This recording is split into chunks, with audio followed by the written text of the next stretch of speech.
Okay, and then they'll just be watching for him to join? Yeah. All right, good evening. It is 6:02 on October 9th, 2024. And call the DeKalb Township Board of Trustees meeting to order. Roll call, please. Trustee King. You say trustee King present. Gotcha. Trustee Bradlow. Here. Trustee McNutt. Here. Supervisor House. Here. And trustee Thurman is currently absent. Also present are Commissioner Smith, Assessor Dyer, and I apologize. What is your name? Andrea Meyer from Newkirk and Associates. Andrea Meyer from Newkirk and Associates. So we are four present. We could all stand for the pledge, please. I pledge allegiance to the flag of the United States of America and to the republic for which it stands, one nation, under God, indivisible, with liberty and justice for all. Okay. Next, we have approval of the agenda. Does anyone have any changes they wish to make? With that, the agenda is approved. Moving on to item D, presentations. So tonight we have Andrea Meyer, CPA, with us from Newkirk and Associates to present on fiscal year 2024 audit. So in front of you, you have your fiscal year 24 audit. I'm going to ask that you pull out the letter that is slipped in the back. So our professional standards require that at the completion of an audit, we communicate certain matters with the board. And this is how we do it, is by writing this letter to you. So one of the things that we have to communicate is if we had any disagreements with management or if there were any difficulties in completing the audit. And I'm pleased to say that there were not. So that letter lets you know that everything went smoothly. We had no disagreements. And then starting on page 4, you have a copy of the audit adjustments that were made. So these are the journal entries and the adjustments that we made as part of the audit. The majority of them are just reclassifying things from one account to another, maybe putting it in a more appropriate spot. And then if you continue on through the journal entries, you'll come to page 10, and page 10 has a discussion of material weaknesses, and it defines what a material weakness is. So it doesn't mean that fraud has occurred or that because there's a material weakness, something has happened. It's really just letting you know that we look at your internal controls as a general overview and we say, here's where the weaknesses are, here's where something could potentially go wrong. And then we give a little more detail of those on page 11. So the first one is segregation of duties, and that's something that in a smaller organization is hard to correct because you have limited staff. It's hard to segregate the custody from who records the transactions from who reconciles the transactions. So it's a very common comment that we include on the majority of our audits. What I would say is then it just makes your job as a board even more important. Your overview and your discussion at meetings and being aware of what's going on is more important because you don't have different employees doing each of those job roles separately. And then on the back page, we have we call them other comments. So it's just things that we here's where we include things that we noticed as part of the audit. Not a material weakness, not a big deal, but something we just kind of want to point out. And maybe I would consider it like an areas for improvement. And so with that, it was with the credit cards, your policies state that you should have a receipt for every transaction on the credit card and that sales tax should not be charged. So we just identified that there were certain instances in the testing we did, which we didn't look at every month or every credit card. We just pull a sample so, it could even be an outlier that maybe it was a bad month that we looked at. But there were a couple where receipts were missing that went with it. So we just point out that you maybe want to strive harder to follow the policies that you have in place with that. Then we'll move on to the actual audit. So this bound copy here is your audited financial statements. It starts with our opinion on the financial statements. And you'll see that the very first paragraph lays out our opinion, which it was an unmodified opinion, which is also referred to as a clean audit opinion. That's the best audit opinion that you can receive. So you should be very pleased with that. And then it moves into the financial statements themselves. It's gonna start at the front with what I would call a very high level financial statement. There's not a lot of breakdown among the accounts. Things are kind of grouped together quite a bit.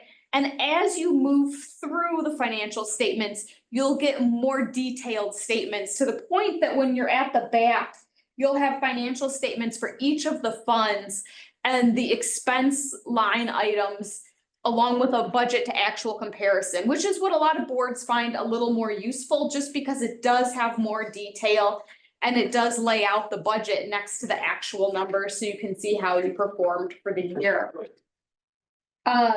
In the middle of all of that, you have your notes to the financial statements. And the notes to the financial statements are really just a further explanation of the accounting policies of the township.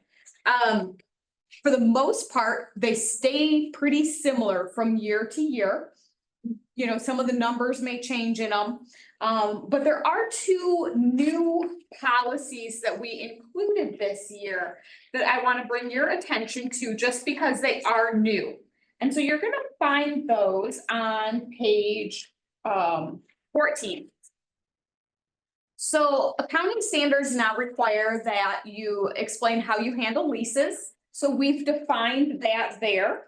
The township currently does not have any leases. But it just lets the reader know that if you did have a long-term lease, so that's kind of like, I guess, confusion too, is sometimes we'll be like, well, we have a lease, but a lot of your leases, if you have them, say for a copier or something like that, are a year-to-year lease.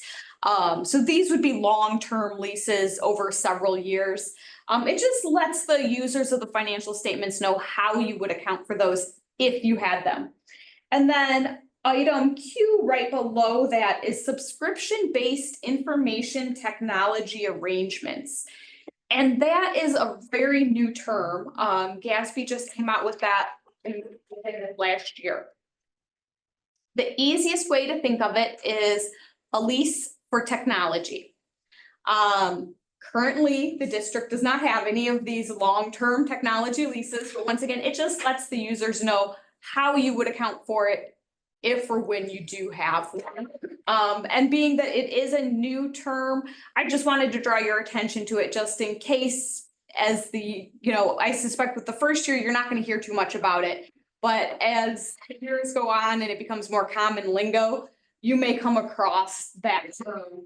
So think of it as that those would be things like leases, say if you were leasing software for like a 5-year lease, something like that. We really don't have a lot of governmental entities right now that have them. Where we do see them more would be with larger municipalities that maybe have like a water department and they're leasing specialized software to track their water usage and billing and stuff like that. On the next page, though, you will see you have a note for fixed assets. So this gives you a little more detail and a little more breakdown of your fixed assets than what the financial statements include. It lets you know what the beginning balances were, where the additions and disposals were by asset categories. So you may find that useful. And I would say those are probably the that's probably I'd say the note that most boards find most interesting. There is quite a bit on IMRF and the pensions. It's kind of a lot to wade through, but it's there if you want some light reading on that. And then like I said, when you get through that, then you will find there's some IMRF schedules. The IMRF's goal is eventually they want them to be 10-year schedules. So each year we'll keep adding a year of data till you have a full 10 years. They are displayed.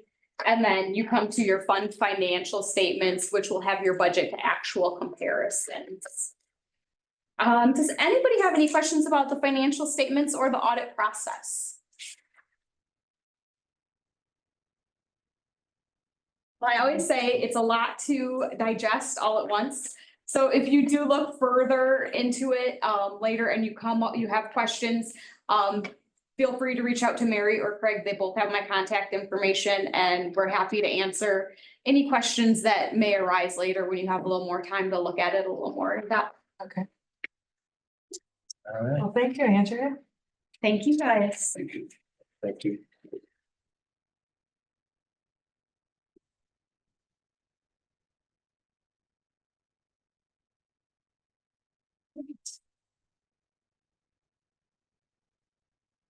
So forward to them every day. I know.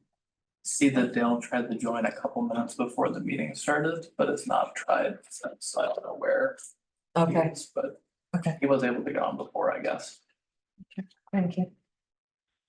All right, done with the other report. Yeah. So now we need to reach out to them about, to get, this was the last year of our contract with them. It was a 3-year contract. So we'll have to reach out and get an estimate. And I've already been warned that audit prices are increasing kind of significantly because there's not enough auditors to do government audits. So we'll be bringing that back at a future meeting because we're gonna need to get a contract signed in the next couple of months, yeah. All right, next item is public comment, no members of the public, so reports. Supervisors report, September 12th, we held our 4th iPass transponder event. This one went into evening hours. Some members of the community had expressed wanting something for people who work. So we served 188 people. September 19th, Casey and Erica attended the LIHEAP training. And that opened October 1st, so we are prepared to help individuals complete LIHEAP applications again. September 25th was DeKalb County Not-for-Profit Nonprofit Day at Verandas, and it was a whole day of sessions on different topics. And so Kim attended one on websites, and I was there for some of their other general sessions. September 28th was our shred event at the YMCA, and I just want to thank Rosa Marquez at DeKalb High School and the 3 students who showed up to help with that event. So we appreciate their work. And then met with Melissa Armito, who's the new executive director of DeKalb County Economic Development Corporation. And we're already starting to have conversations about employment-related services in the area and maybe some of the gaps in services, or how we can work together to try to help people with employment-related issues. And then on page 16 of your packet is the monthly GA and EA reports. And we are now 6 months into our new process of rather than giving qualifying individuals a check to pay for their expenses, we pay directly to the landlord, the utility companies, and do gift cards. It's going really well. You know, when we give the gift cards to Aldi and Walmart, which we're definitely seeing people prefer Walmart gift cards over Aldi. And then we have the Casey's gas gift card only for individuals who show proof of insurance for their automobiles. And they have to turn in their receipts for gas, and for Walmart or Aldi. There's been no issue with people turning in their receipts for only the allowed purchases. And so I thought there was gonna be some hiccups in the system, but people are really, yeah. And then we reevaluated some things, and so just a couple of changes that we're making to our policies. I'm gonna read these verbatim, and then clerk, I'll give you a copy of this. For individuals who are applying who have minor children, we require them to apply for TANF. And what we had been doing, we have a system that's tied into state benefits that we can look at. And so we can see if they're approved for SNAP, if they're approved for medical insurance, and if they're approved for TANF, which is temporary assistance for needy families. How we had been operating the last 6 months is if it showed that they were pending for approval, we denied them because we knew the state was going to be giving them money. What we're coming to find out is the state will put them in a pending status, and it could be months before they actually receive their money. So we had been denying them. Now if they're approved during the 30-day decision period for TANF, their application will be denied. That's how we had been operating. So effective 10/1/2024, we changed that practice so that if they're pending approval for TANF and are not approved by the time our application is ready to be processed, we will approve their application since it is not guaranteed they will receive TANF funds during the 30-day decision period. The second change that we are going to make, we had been holding them responsible for if they showed up more than 15 minutes late or missed an appointment, that we would sanction them, which meant that they would not be eligible for township benefits again for 90 days.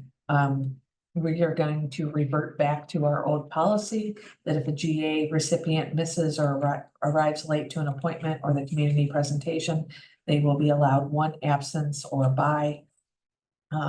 And will need to sign a document stating they understand that any subsequent absences or late arrivals, they will be terminated and sanctioned for 90 days. We have had, I forget if it's 2 or 3 appeals for people who missed appointments for various reasons. And that's very consuming for us. It's consuming for the members of the county board. And so For no call, no shows, or if they call ahead and. if they call ahead and cancel, that's fine. But if they just, no call, no show, then, so they'll get one bye, and then any subsequent ones, they'll be sanctioned.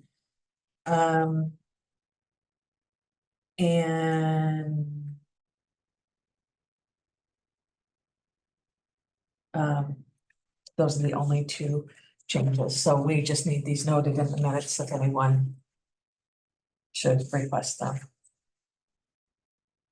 Any questions about any of that? Okay, clerk's report. Absolutely. So from November 12th to 18th, I will, as stated, be here. I'll post the hours that I will be here to accept candidate petition packets on the door very soon, so that's clear to all concerned. I'll also need a place to store petitions in the evening. I know I have my cabinet, but to make sure I have the keys so I can lock it at the end of the day, that would be very much helpful. But other than that, I'm still here if you have any questions about candidate petition packets, with the caveat that I'm not a lawyer and I advise you to seek proper legal counsel about it. But otherwise, I think that's all.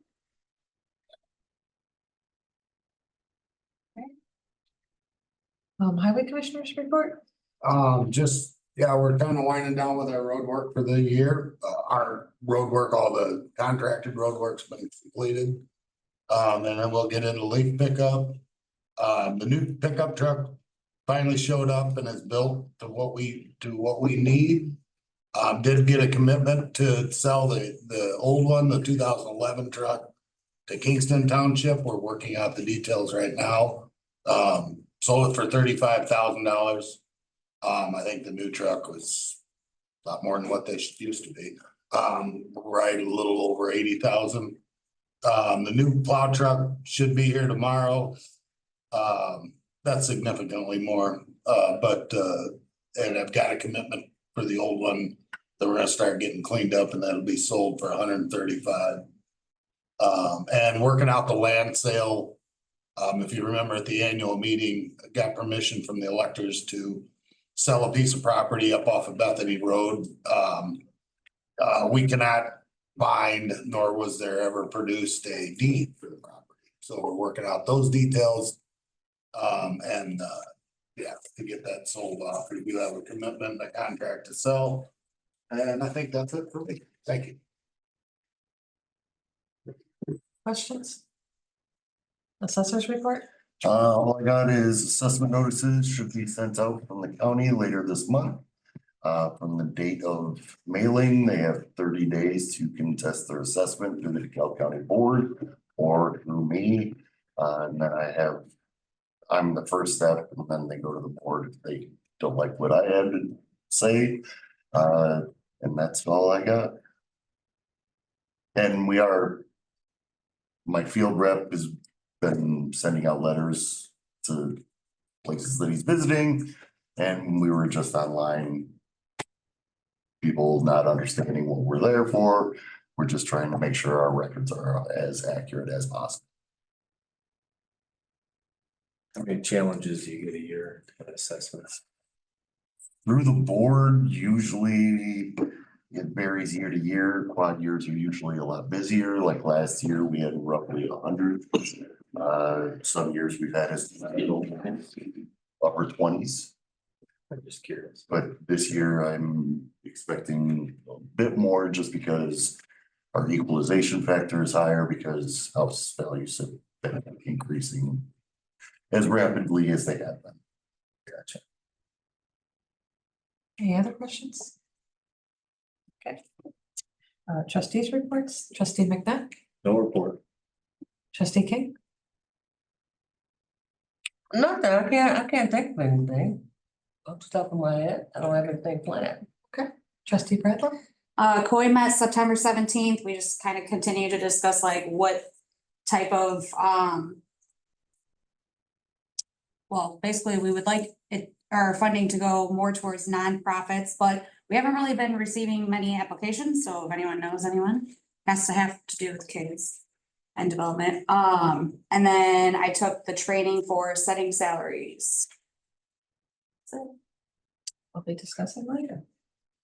Okay, thank you. How do you all advertise for the? for COI, Yeah. pretty much through the website and just word of mouth as of now. We're trying to figure out the best ways to advertise for it.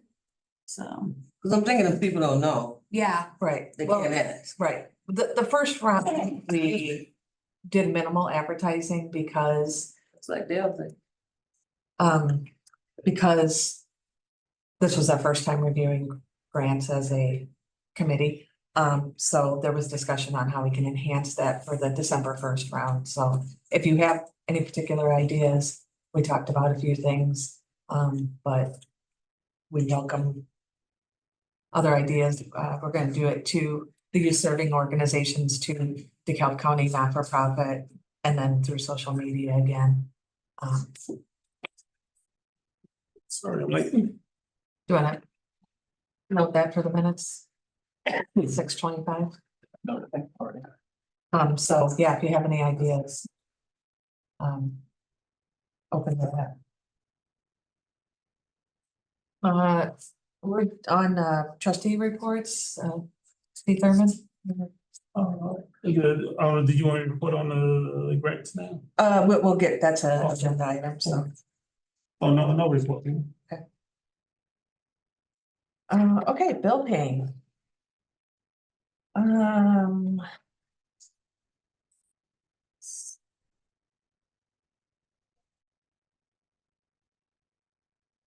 Page 22 is the September expenses. And then page 26 are the October.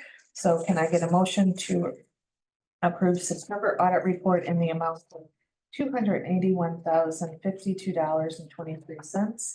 And October bills to pay in the amount of $83,584.27.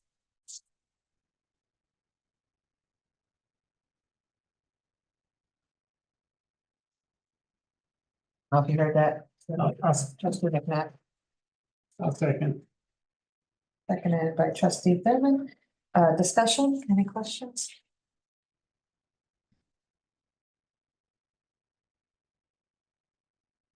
Hearing none, roll call please. Trustee Redlow, yes. trustee Thurman, Yes. trustee McNutt, yes, trustee King, I, supervisor Hess. Yes. 5 ayes and 0 nays, the motion passes. And I'm sorry, I didn't identify the pages with the road district warrants. And then next, can I get a motion to receive, file, and approve the treasurer's September budget reports?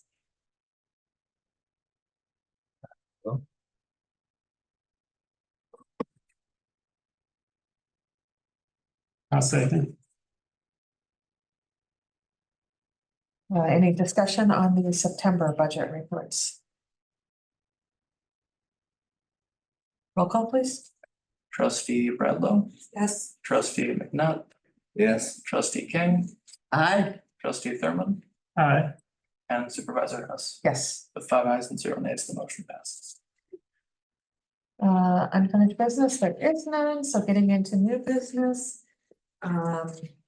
Annually, after we received the, report for the audit, we, accept it through a resolution, so. Can I get motion to approve resolution 2024-0018, which is accepting the audit report and approving the annual report for fiscal year 24? I'll make that motion. I'll second. Discussion. We'll get this turned in to the county clerk tomorrow. It is meant to be turned in 30 days after the close of the fiscal year. But I did call the county clerk and report that we didn't have it back yet, so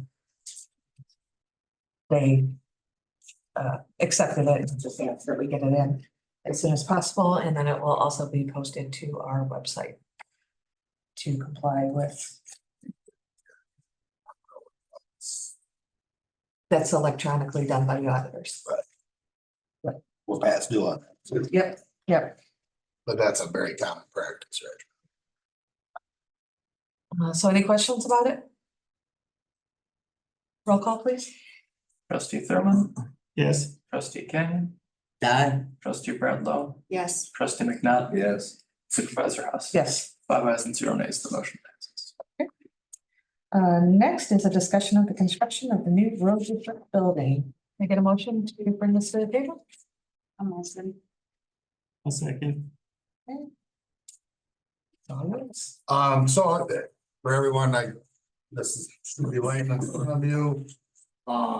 Monday night evening, I went in front of the Planning and Zoning Commission to get a variance to the back of the property for a new building to be put in next to the salt shed. And kind of flipping through the pictures here. Kind of shows the layout of the main piece of property that we're on right now in the building, the overhead view.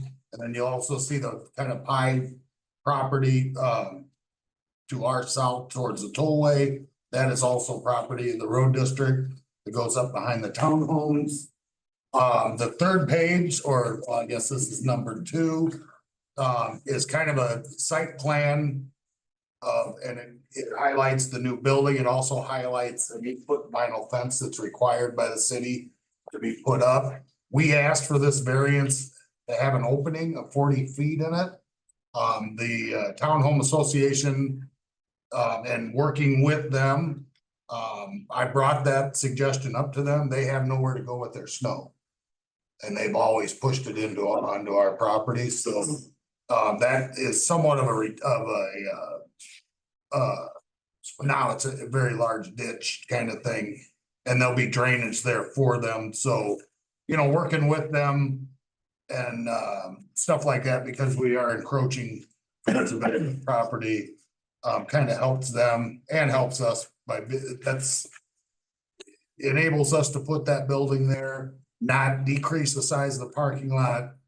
And if you notice on this plan, just to the south, there's a large sewer main that runs between these two pieces of property. So there's an easement we have to stay off of. And then there's also a building set line to that property, or to that sewer line, of 40 foot. So that kind of shows all that on that plan. So the next page 3 is just kind of what it's gonna look like from the outside.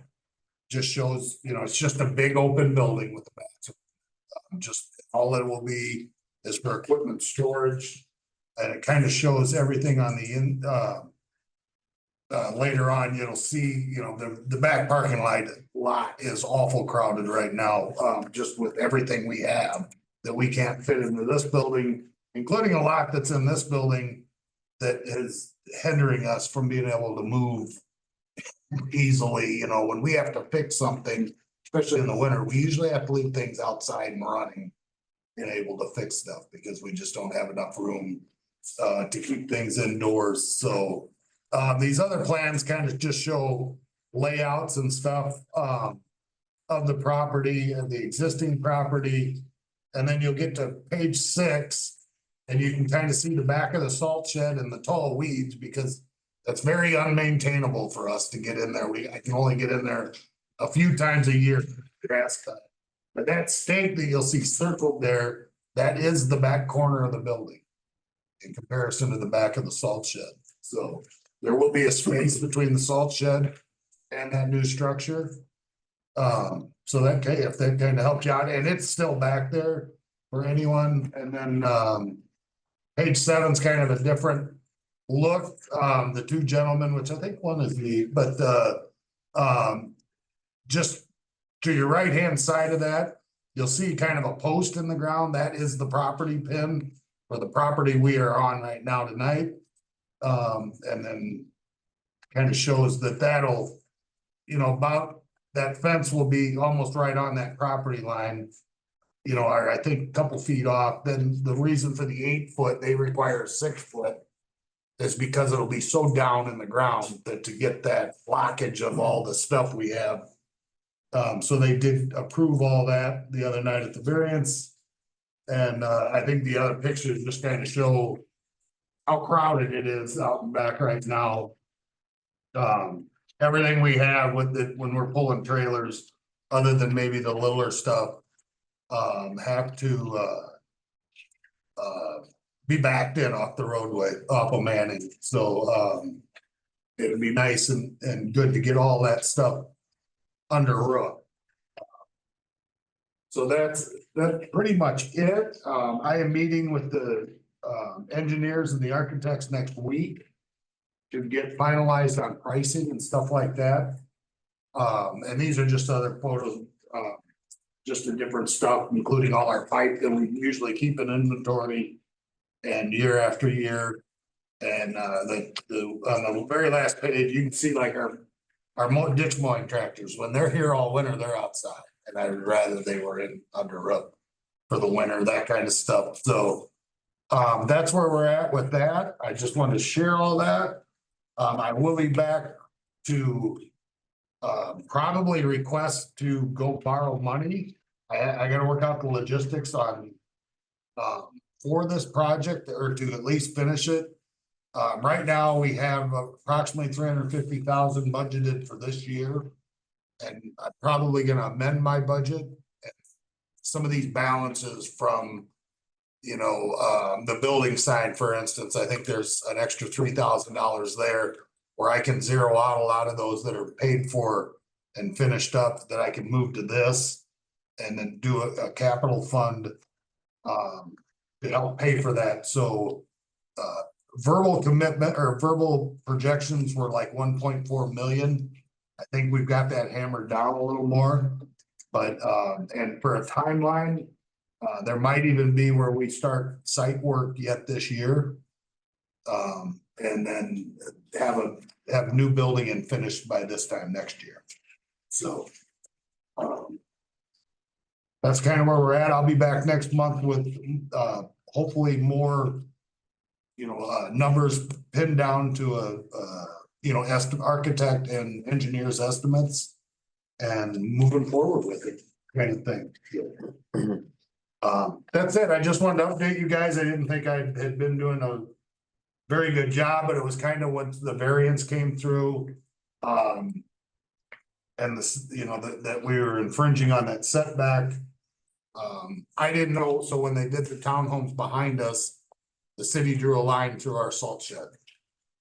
as a setback, so we then became non-compliant, you know. So when we go to replace the salt shed within the next 10 years, because it's at the end of its life, it's gonna have to get either another variance or move forward about 8 feet, so. That's it, that I just want, so I'm open to questions or comments or anything. Is this right here, this is ours? Yes, that's the entrance to the back of the properties. Okay, is that gonna be, That'll also, it'll be widened out a little more, okay, to make it easier. all right, You know, we take roughly, well, like this year, we're getting 400 ton of salt, each semi hauls roughly 200 or 20 to 25 ton, so we have to get semis back in there, our fuel comes on the semi, you know, our pipe delivered. So I'd like to get that widened out where it's an easier accessibility for them. So, it just looked like it, you know. showing its age. Yeah. Yeah, Well, I would rather do that after we do all the construction All than right, before, all right. so. It's only after the construction, they'll leave enough space for the new salt shed and everything. Yeah, cause the building will be that, and I think we can reconfigure the shed. It'll still be that ugly board and bat kind of look, cause that's all they make, you know? But yeah, I think we might aim the door towards Manning, which is the street out here. And slide it forward and make it and eliminate a bay. We need 3 bays the way we do things. But make them deeper where we can store more in each bay, so. And keeping the equipment on the roof will extend the life of it or something? Extend the life and the value, you know? I mean, and I am more than happy to show anyone out back, you know, we have shelves with all our stuff stacked on it and, you know, there's just aisles, like narrow aisles between, not so much in the main shop, but where the motor grader and the loader sits, and then in between that's a leak vac, our barricade trailer, and all the attachments, so they're very like 3-foot aisles in between. So if you have to air up a tire, you literally have to try to move it. If it went flat, you have to start emptying things out to get someone to get in there and repair it. It's just not, it's not safe, you know, or not as safe as it could be. We store paint, you know, for striping and that kind of stuff, so. And all our snow plows sit outside all summer long, you know, and that just deteriorates the paint and different things of that nature, so. Our new big trailer sits outside, that's a $65,000 trailer that just sits outside all the time. And it'll be outside all winter, cause we just don't have room for it, so.